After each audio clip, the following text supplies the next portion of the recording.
Vamos lá, pessoal. Boa tarde a todos que estão acompanhando essa live, que é mais uma iniciativa da parceria entre o COT Oncoclínicas e o Uberlândia Medical Center, o UMC. Nós reunimos aqui especialistas para falar sobre a importância da prevenção e do diagnóstico precoce na luta contra o câncer.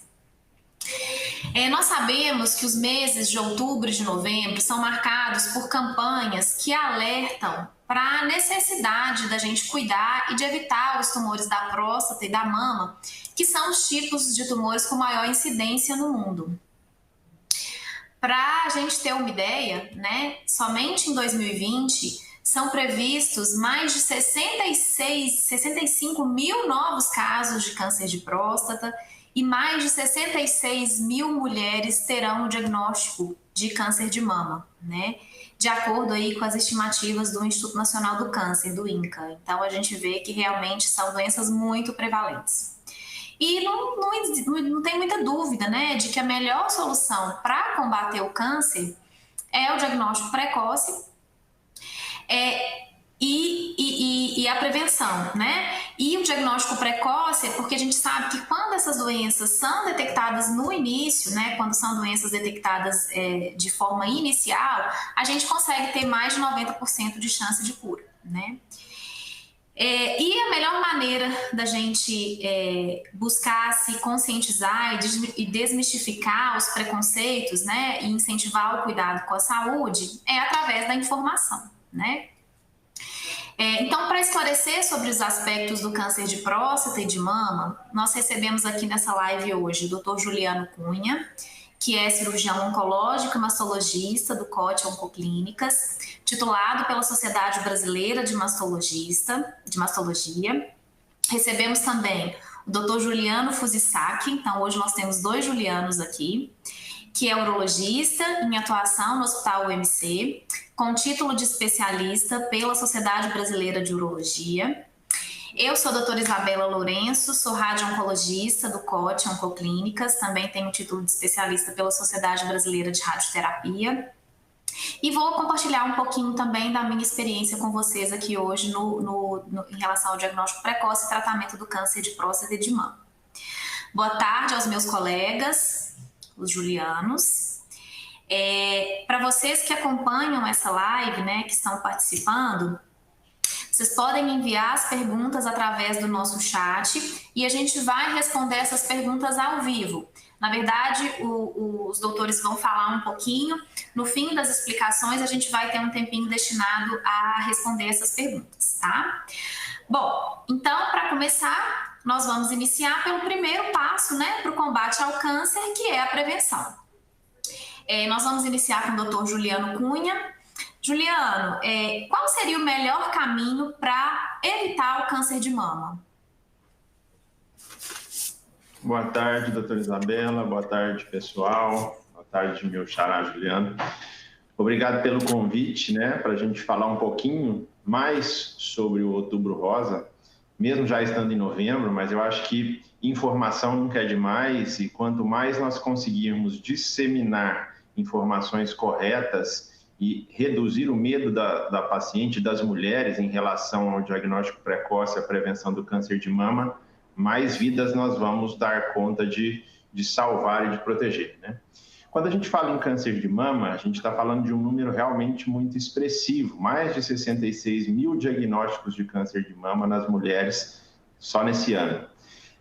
O que é possível, então, ser feito para a gente prevenir? Será que é uma doença prevenível? Diferente de alguns outros tumores, o câncer de mama pode ser também, podemos dizer que ele pode ser também prevenível. E a partir de quais medidas? Nós falamos que é a partir da melhoria dos nossos hábitos de vida, a partir de uma mudança de estilo de vida. Só para a gente começar e pontuar em termos de números, 10% dos tumores são de origem hereditária, ou seja, os pacientes já carregam uma bagagem genética, já têm uma predisposição herdada e têm, então, um risco maior de desenvolver esses tumores. Mas mesmo até nesses casos, nós sabemos que se houver mudança de estilo de vida, nós conseguimos frear esses genes ou até mesmo silenciá-los. independente disso também, nós conseguimos, com hábitos de vida saudáveis, reduzir o risco de um tumor em cerca de 30% a 40%.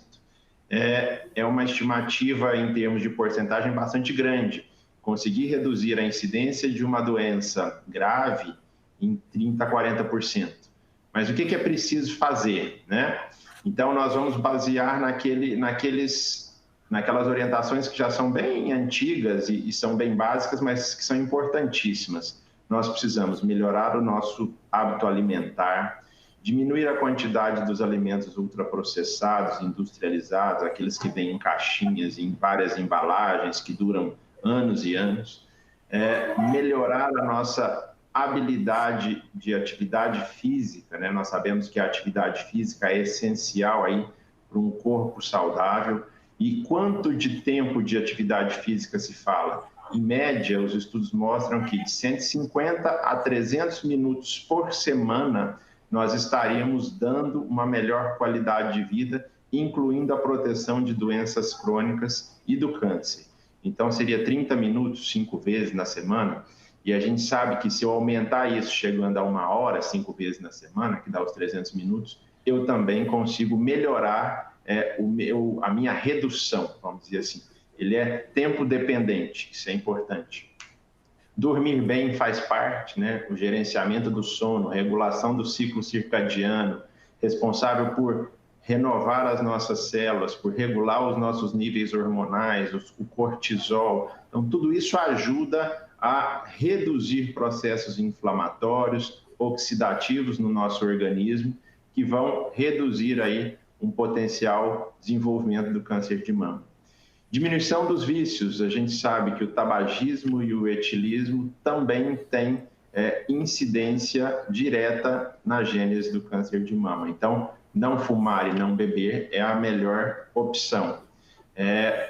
Outra coisa que é extremamente importante é o gerenciamento do estresse. A gente sabe que nesse mundo moderno, onde a gente acaba não tendo tempo para nada, o dia deveria ter 30 horas para a gente dar conta de realizar as atividades, a mulher assumiu um papel de destaque na sociedade, onde ela tem tanto a área profissional quanto a área familiar, o núcleo familiar. Então, às vezes, ela se sobrecarrega demais, se esquece de cuidar de si mesma, de fazer a sua rotina de saúde, de melhorar a sua qualidade e o seu estilo de vida. Então, tudo isso leva aí a uma perda de fatores protetores que, nesse momento, seriam úteis na prevenção de uma possível incidência aí do câncer de mama. Então, em linhas gerais, se a gente falar de prevenção de câncer de mama, a gente está falando de mudança de estilo de vida. É uma tarefa difícil, mas é extremamente necessária. E é por isso que a gente sempre repete todos esses pontos que são de extrema importância. Excelente, doutor Juliano. A gente fala muito sobre isso, né? Mas parece ser uma coisa boba, mas é extremamente importante e não é fácil fazer, né? Então, assim, as pessoas precisam mesmo se animar, entender a importância que tudo isso tem. Quando a gente fala parece muito simples, não é no dia a dia, todos nós sabemos que não é simples, mas é extremamente importante, todos nós deveríamos adotar essas mudanças de estilo de vida, né? Agora eu vou falar um pouquinho com o Dr. Juliano Fuzisaki. Dr. Juliano, em relação ao câncer de próstata, o que é importante a gente saber sobre a prevenção?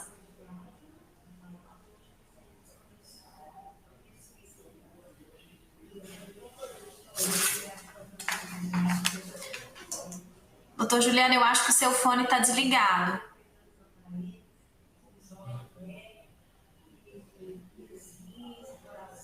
Não estou te ouvindo.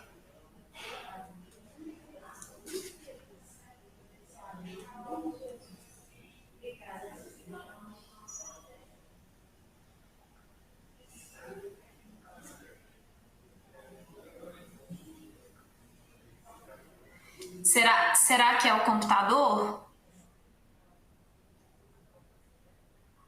Você está ouvindo ele, Juliano Cunha? Não, né? Não estou conseguindo ouvir, não. Eu acho que deve estar desconectado ou tá fechado.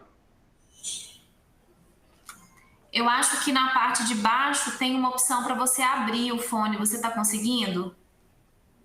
Para o microfone.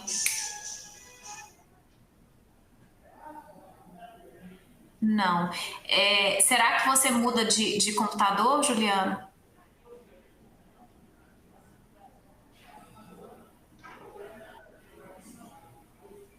Não te ouvimos.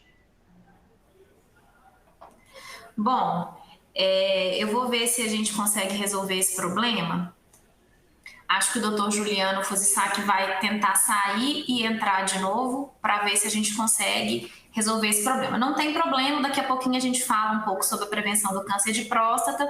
Para a gente não perder tempo, eu vou então continuar conversando com o Dr. Juliano Cunha sobre outras questões importantes em relação ao câncer de mama. Doutor Juliano, a gente sabe que para ter o diagnóstico precoce, né, é essencial fazer os exames de rastreamento.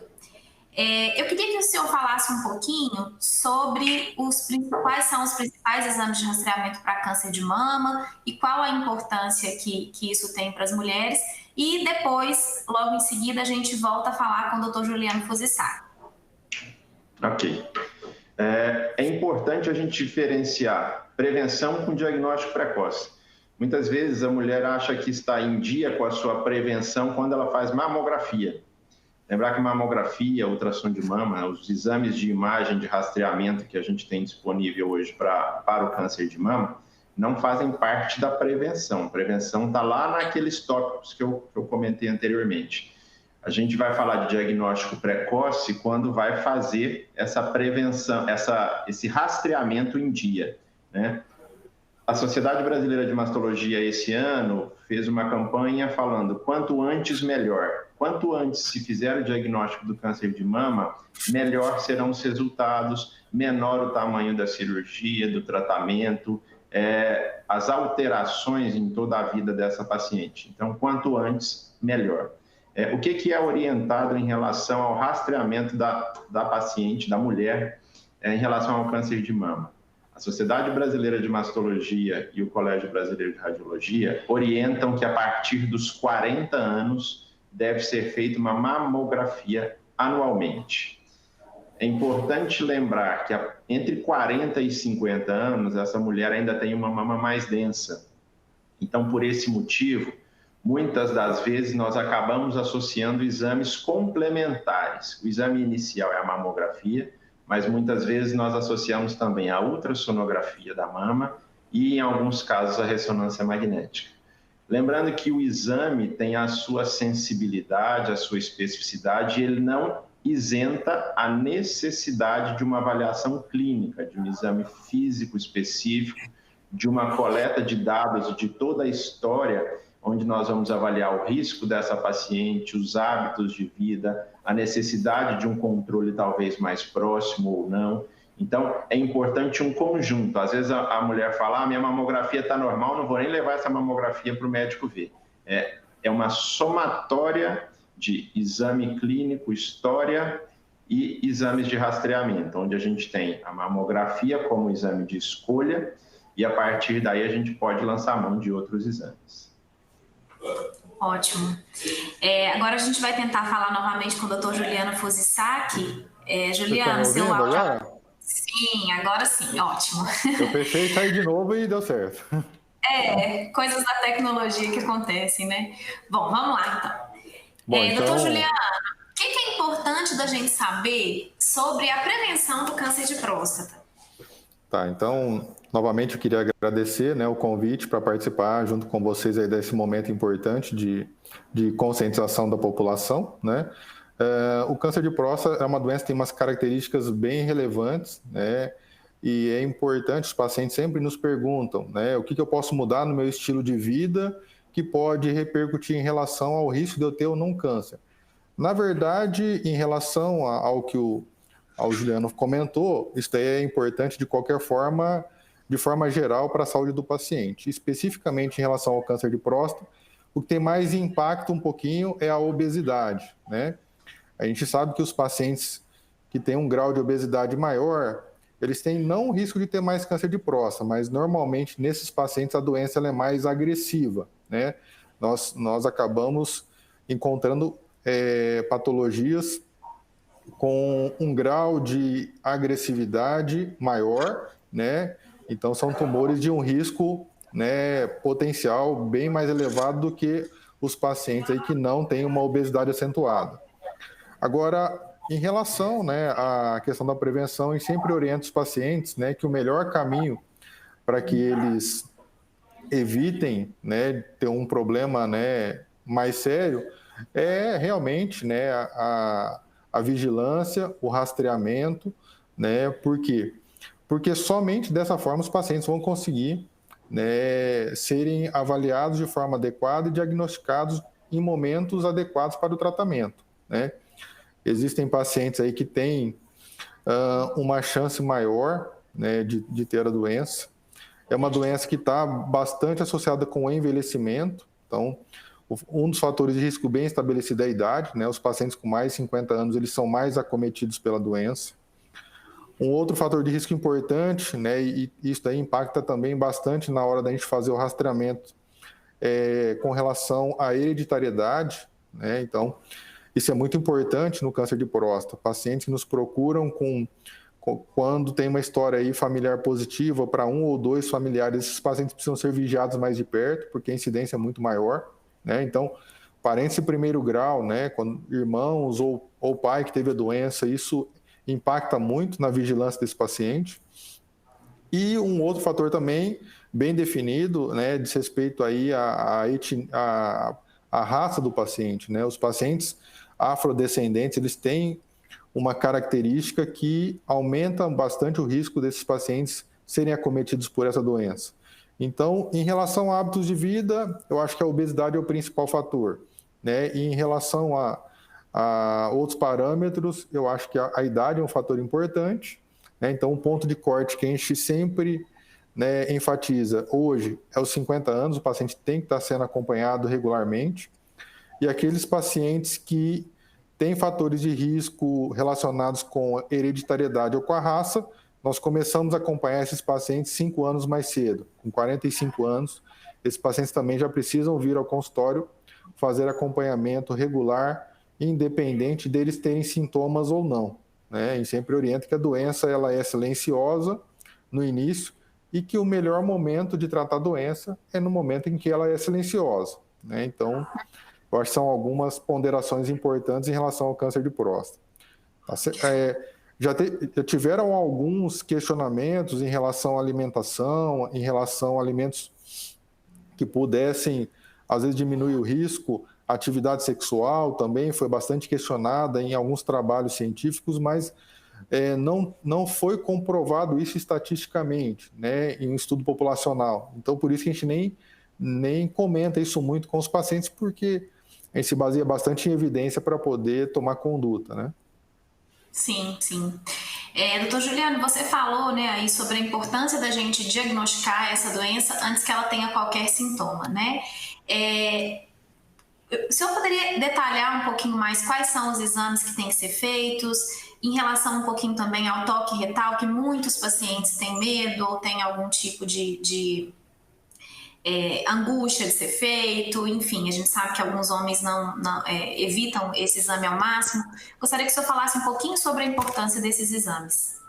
Tá, ótimo. Então, assim, com relação aos exames, o que a gente tem preconizado hoje para todos os pacientes acima de 50 anos é que eles façam a dosagem, né, do antígeno prostático no sangue, e também que eles façam, né, um exame físico, né? E dentro do exame físico, o exame importante para a próstata é o exame do toque. Esse exame, ele sempre trouxe um preconceito junto com ele em relação a causar dor no paciente, né, ou ofender, às vezes, a masculinidade do paciente.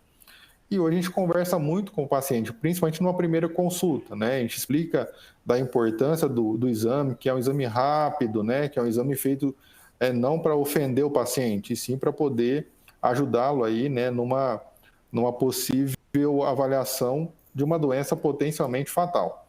Então, hoje os pacientes têm encarado de uma forma mais tranquila, né, essa questão do exame do toque, ele ainda mais com eles entendendo que faz parte também do exame físico, né? Então, o paciente ele precisa de fazer, então, né, um exame de PSA, que a gente sabe que é um exame hoje ainda, é o exame mais realizado em larga escala para rastreamento de câncer de próstata, mas que não é um exame câncer específico, né?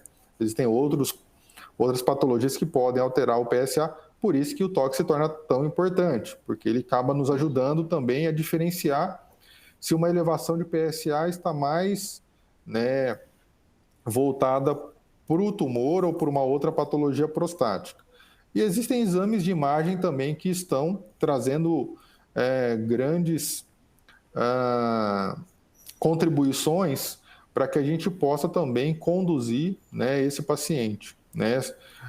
Então, o advento da tecnologia trouxe para a gente uma melhora importante, né? Então, para te dar um exemplo, pacientes antigamente que eram submetidos a uma biópsia de próstata, que é um exame invasivo por uma alteração de PSA ou por um toque alterado, hoje alguns pacientes eles acabam sendo poupados, né, desse procedimento invasivo quando eles realizam um exame que hoje nós temos aí à disposição no UMC, que é a ressonância de próstata, né?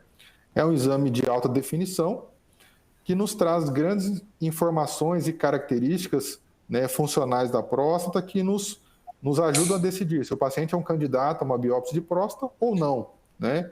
Então, isso diminuiu muito a indicação de biópsias desnecessárias, né? E com isso também foi mais um ganho aí, né, para a população e também diminuiu muito, né, a resistência do paciente, porque ele sabe também que tem algumas ferramentas não invasivas que pode ajudar, né, na sua avaliação, tá? Então, em relação aos exames, basicamente, em grande escala, a gente faz PSA e o exame do toque.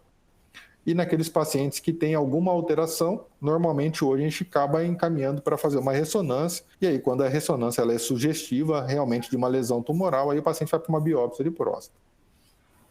Ótimo. Um pouquinho sobre os sintomas, né, dessas duas doenças, do câncer de próstata e do câncer de mama. Dr. Juliano Cunha, em relação ao câncer de mama, quais os sinais, assim, ou sintomas que merecem atenção, que a paciente deve se preocupar? Primeiramente, é importante a mulher conhecer o aspecto da sua mama, né? O que a gente chama de fazer o autoexame, para que ela tenha uma percepção de como é que é o tamanho da mama, se existe alguma assimetria, a característica da pele, como é que é a região da axila e do mamilo. A partir do momento que ela tem uma percepção de como é habitualmente, sempre que ela perceber alguma alteração, seja na pele, a pele mais vermelha, mais quente, algum nódulo que tenha surgido durante a palpação, ela perceba uma área mais durinha que não tinha anteriormente, ou algum outro nódulo na região da axila, merece uma avaliação médica especializada. Muitas vezes também a queixa pode ser a saída de uma secreção pela papila, né? O que a gente chama de descarga papilar. Muitas vezes são descargas espontâneas, sanguinolentas. A paciente refere que sujou o sutiã de sangue sem ela fazer nada. Nesses casos também de descarga papilar espontânea, principalmente sanguinolenta ou em água, é importante uma avaliação.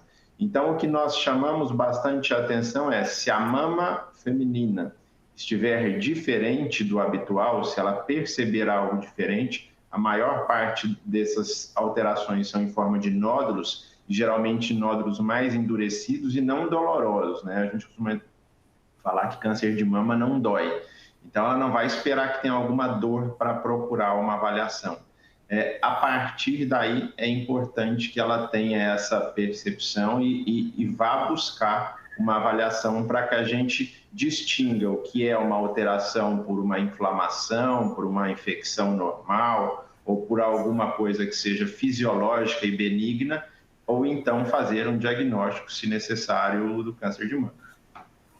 Sim. E, doutor Juliano Fusisaki, em relação aos homens, né, quais são os sintomas que podem soar como um sinal de alarme aí para os homens? Bom, com relação à próstata, os sintomas, né, da doença na fase inicial, né, na fase precoce da doença, o homem muitas vezes não vai ter sintoma algum, ele vai ser um paciente muitas vezes assintomático. Muitos pacientes procuram atendimento por algum sintoma urinário, né? O paciente às vezes com uma dificuldade urinária, o paciente tem um pouco de dor às vezes para urinar, ele procura o atendimento acreditando que pode ser um sinal de doença de câncer de próstata. Então, a principal doença que causa sintomas para o paciente urinar, na verdade, não é o câncer de próstata, é o aumento benigno da próstata, mas que, de alguma forma, motiva o paciente a nos procurar, né? O câncer de próstata ele vai trazer sintomas na sua fase já um pouco mais avançada, quando essa doença já está acometendo estruturas vizinhas ou acometendo estruturas à distância. Então, quando a doença acomete a bexiga, o paciente começa a ter sangramento na urina, né? Quando o paciente tem uma doença, às vezes, muito volumosa, vai começar a ter alguma dificuldade na evacuação. E quando chega em casos extremos, onde a doença está disseminada, o paciente vai começar a apresentar dores importantes no corpo, principalmente no esqueleto, né, na parte da coluna, porque uma das regiões de maior disseminação do câncer de próstata são os ossos, e isso traz uma dor extremamente importante no paciente, tá? Então, na fase precoce, a doença ela é basicamente assintomática, né? Ela só vai se manifestar, então, nas doenças, né, mais avançadas, onde não é a fase que a gente quer encontrar esse paciente, porque é extremamente difícil de conduzir esses pacientes. É importante os pacientes entenderem que eles não podem, de maneira nenhuma, esperar ter algum sintoma para fazer os seus exames de rastreamento, fazer o seu controle, né? Que quando a doença já tem sintomas, infelizmente, são doenças que já costumam estar mais avançadas. Em relação ao tratamento do câncer de próstata, doutor Juliano, quais são as opções de tratamento que o paciente que já está com câncer pode ter? Bom, o tratamento do câncer de próstata, ele mudou muito aí nos últimos anos, né? Principalmente nos últimos 5 anos, né? Então, nós temos aí desde uma vigilância ativa, né? Aqueles tumores que a gente considera tumores de baixo risco, né? Tumores onde a atividade celular ela é mais lenta. Esses pacientes, se eles tiverem, né, uma idade mais avançada, ou forem pacientes com uma condição clínica mais prejudicada, esses pacientes eles podem ser acompanhados ao longo da vida, sem um tratamento, né, realizado, né? Porque são tumores que provavelmente vão demorar muito tempo para evoluir e não vão trazer problemas importantes para esses pacientes. Agora, os tumores, né, de uma agressividade já intermediária, ou de uma agressividade um pouquinho maior, em pacientes mais jovens ou em pacientes que têm pelo menos uma estimativa de vida acima de 10 anos, esses tumores eles precisam de ser tratados de forma efetiva, né? Então, nós temos aí, normalmente, nós temos a opção do paciente, a gente sempre conversa e compartilha com ele. Aí, o paciente ele pode realizar um tratamento radioterápico, né? Onde o urologista ele não tem uma participação direta nesse tratamento, e a gente expõe para o paciente os benefícios, né, o lado positivo e o lado negativo desse tratamento com radioterapia, e nós também expomos aí o tratamento cirúrgico, né, que nessa opção o urologista ele é o principal, né, participante aí do tratamento. Dentre a opção cirúrgica, né, tem tido vários avanços no tratamento, né? Então, quando a cirurgia era feita de forma convencional, né, que era uma cirurgia aberta, uma cirurgia que demorava bastante tempo, onde tinha uma grande incidência ainda de algumas sequelas pós-operatórias, né? Então, o que gerou e ainda gera o grande medo dos pacientes de ficarem com problemas, principalmente urinários, né, de ficarem perdendo urina após a cirurgia, né? E eu acho que o principal, né, os pacientes têm também um receio muito grande de ter um impacto na sua vida sexual. Então, eu acho que a grande maioria dos homens que não procuram o atendimento é com medo de terem o diagnóstico realizado e terem que realizar algum tratamento que vai impactar de forma importante na sua vida sexual.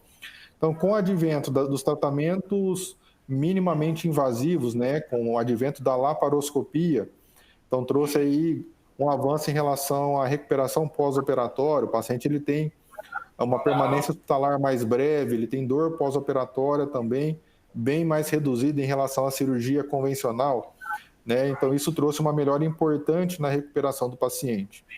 E também, por fim, nos últimos 10 anos, né, no Brasil, pelo menos, nós tivemos aí o advento da cirurgia robótica, né, que é uma cirurgia que foi uma melhoria da laparoscopia, né, onde isso traz também grandes ganhos para o paciente em relação à sua recuperação e minimizando também essa questão das sequelas, né? Então, hoje, o paciente diagnosticado precocemente, né, um tumor numa fase precoce, submetido a uma cirurgia robótica, a chance de cura é muito elevada, o paciente chega aí próximo de 100% de cura da doença, com o mínimo de sequelas, né, de sequelas funcionais. Então, é um paciente que não vai ter problemas miccionais, é um paciente que também pode retornar à sua vida sexual de forma mais precoce e mais natural. Então, acho que, como em tudo em medicina, eu acho que as inovações tecnológicas vieram para nos ajudar bastante e com isso, novamente, é extremamente importante o diagnóstico precoce. Né? Uma doença avançada, né? A gente já não consegue oferecer tantas opções de tratamento para o paciente e aí, infelizmente, o paciente ele vai colher aí os frutos, né, desagradáveis e às vezes postergar essa avaliação que a gente sempre tenta, né, enfatizar da necessidade para os pacientes. Sim. E em relação ao tratamento de câncer de mama, doutor Juliano, quais são as principais opções de tratamento? No câncer de mama, existe também uma multimodalidade aí no tratamento, né? E cada caso vai ser tratado de uma forma individualizada. Uma coisa que a gente sempre diz para o paciente é nunca comparar o seu caso com o de outras mulheres, porque pode ter sido tumor na mesma faixa etária, na mesma mama, do mesmo tamanho, mas pode ser um tumor completamente diferente do da amiga, por exemplo, né? É como se fosse uma paleta de cores, tudo rosa, mas cada um com um tom de rosa diferente. Então, não dá para a gente pensar da mesma forma falando de pacientes diferentes. Então, o tratamento deve ser individualizado. Se baseia em algumas modalidades. A cirurgia, a quimioterapia, a radioterapia. Junto da quimioterapia, nós temos vários tipos de medicamentos, seja a imunoterapia, seja aquelas drogas-alvo, então seja a hormonioterapia. Nós temos, então, várias classes de medicamentos. E o que muda a definição em relação por onde iniciar? Muda muitas vezes a relação do tamanho do tumor e o tamanho da mama, o grau de agressividade desses tumores, geralmente tumores mais agressivos ou tumores que são maiores e numa mama pequena, ou que nós já temos aquele gângliozinho debaixo do braço comprometido, na maioria dessas vezes a gente acaba iniciando pela quimioterapia, que nós chamamos de quimioterapia neoadjuvante. É importante falar para as pacientes que o tratamento dela começa ali. Muitas vezes se tem a falsa impressão de que o tratamento adequado é só o cirúrgico, porque ela quer se ver livre daquele tumor, daquela lesão. Mas nesses casos existe um benefício em iniciarmos o tratamento pela quimioterapia, onde a gente vai conseguir reduzir o tamanho do tumor, muitas vezes melhorar a qualidade da nossa cirurgia, reduzir a quantidade de tecido que a gente vai tirar, sem interferir na qualidade de vida dela e no prognóstico, dando a mesma segurança. Você também vai falar melhor que eu que depois da quimioterapia e da cirurgia bem executadas, a paciente muitas vezes vai também receber um outro tratamento loco-regional, que é a radioterapia, onde nós buscamos o quê? Otimizar ainda mais uma segurança oncológica, tentando reduzir a recorrência do tumor naquela mama ou na região da axila. Então, é importante nós individualizarmos. É importante falar que tem alguns trabalhos que mostram que nos últimos 40 anos existe um ganho de sobrevida e de qualidade dos tratamentos em torno de 40%, de 35% a 40%. Então, melhorou muito o tratamento. Eu ouso dizer que o tratamento de câncer de mama de hoje para 5 anos atrás é bastante diferente. E na cirurgia também houve essa mudança. A cirurgia hoje ela consegue ser mais refinada, menos mutiladora. Nós conseguimos ir direto ao ponto onde ressecar, obtendo uma margem de segurança mais adequada, com menos distorção, muitas vezes, mamária. Antigamente se retirava todos os linfonodinhos debaixo do braço, hoje é importante a gente falar do linfonodo sentinela, que eu não preciso retirar todos os linfonodos. Eu tiro o primeiro, faço uma análise dele. Se ele não estiver doente, eu não tenho a necessidade de retirar o restante. O que diminui o inchaço do braço, que diminui alterações de mobilidade, de sensibilidade. Então, são ganhos que são bastante evidentes em termos cirúrgicos, incluindo a reconstrução mamária. Hoje já é possível, para a grande maioria dos casos, mas deve ser bastante individualizado, fazer a ressecção da mama quando for necessário e já propor uma reconstrução imediata. A paciente já sai do centro cirúrgico com um volume, tentando aí minimizar as distorções, onde a gente consegue colocar uma prótese de silicone, ou rodar um retalho cutâneo ou um expansor, para que a gente consiga fazer com que aquela paciente tenha menores alterações em relação à sua estrutura corporal. Tudo isso é muito útil. Por quê? Porque ela vai otimizar o tratamento dela, ela vai melhorar a sua autoestima, ela vai aderir mais ao tratamento. Então, apesar de estarmos falando de uma doença que mexe com a mama, que faz parte da sexualidade feminina, assim como a próstata para o homem, hoje é possível nós fazermos cirurgias onde existe uma proposta de reconstrução no primeiro tempo, se não for no primeiro tempo, no segundo tempo. E em muitos dos casos hoje também nós nem precisamos fazer a mastectomia retirada da mama. Nós conseguimos fazer uma cirurgia conservadora, com a mesma segurança, com os mesmos resultados de uma cirurgia que se fazia há 30 anos atrás, que eram as mastectomias de Halsted. Então, houve uma melhora muito grande na qualidade do tratamento, independente da área que a gente for falar. Estou falando da cirúrgica porque é a minha de atuação. Então, o que a gente precisa falar para as mulheres elas precisam perder esse medo de fazer o seu rastreamento anual, de ter o seu autocuidado, para que a gente consiga fazer um diagnóstico, se for necessário, de preferência numa fase mais precoce. Sim, e complementando um pouquinho, né, do que o Dr. Juliano Cunha e Dr. Juliano Fuzisaki falaram, eu vou falar um pouquinho sobre a radioterapia, que eu acho importante também a gente citar, porque é uma parte do tratamento muito importante, tanto para câncer de mama quanto para câncer de próstata, né?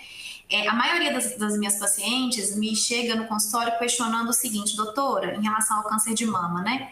Doutora, mas se o meu cirurgião já tirou toda a doença, se eu já fiz a quimioterapia ou a hormonioterapia, por que eu preciso ainda fazer a radioterapia, né?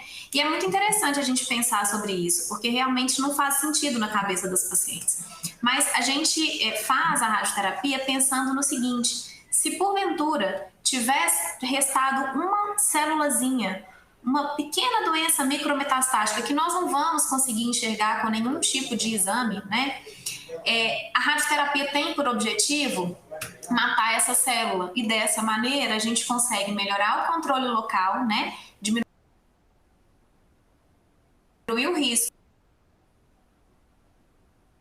A gente consegue também, os estudos dos últimos anos têm mostrado que a gente consegue também aumentar a sobrevida dessa paciente.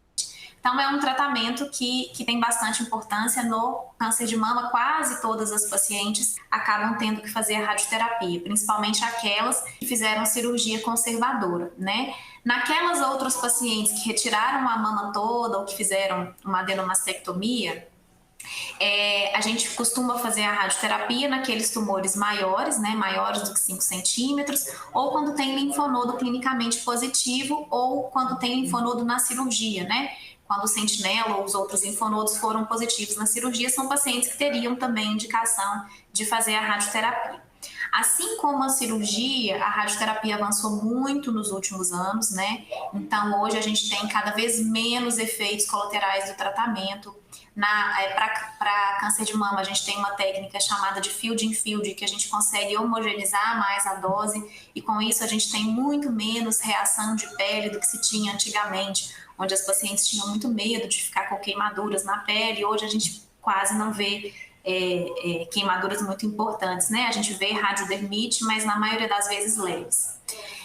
Em relação ao câncer de próstata, a radioterapia tem também, né, um papel importante naqueles pacientes que optam por não fazer a cirurgia, é um tratamento equivalente, ou para aqueles pacientes que fazem a cirurgia e que têm algum fator de risco que faça com que ele tenha a indicação de fazer uma radioterapia de maneira adjuvante, ou seja, depois da cirurgia, ou naqueles pacientes que fizeram a cirurgia, ficaram bem por um tempo e depois o PSA começa a subir, que é o que a gente chama de recidiva bioquímica.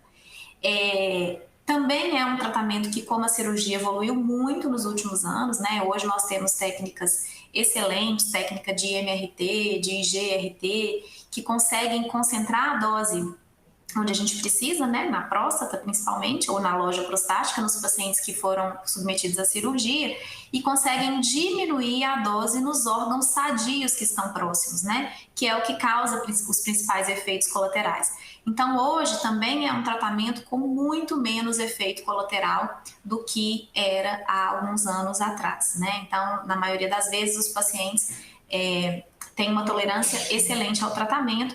Claro, todos os tratamentos podem ter efeitos, podem ter algumas consequências, mas a gente conseguiu reduzir isso de maneira muito importante nos últimos anos. E a gente falou muito aqui hoje sobre a importância do diagnóstico precoce, né? Com essa chance que o paciente tem de ficar completamente curado da doença. Mas naqueles pacientes que não têm esse diagnóstico precoce, né, como que o diagnóstico tardio influencia nos tratamentos para o câncer de próstata e para o câncer de mama?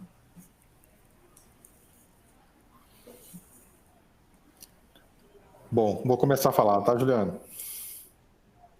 Com relação ao câncer de próstata, né, eu dei uma antecipada aqui num comentário anterior, mas então o paciente não chega, né, com uma doença de um grau mais avançado, com uma doença, né, acometendo não só a próstata, mas as estruturas ao redor da próstata, esse paciente ele vai ter um impacto principalmente em relação à sua qualidade de vida, né, pós-tratamento, né? Então esses pacientes, primeiramente, eles serão abordados, né, através de um tratamento multimodal, né? Então o paciente não vai ser beneficiado apenas de uma monoterapia.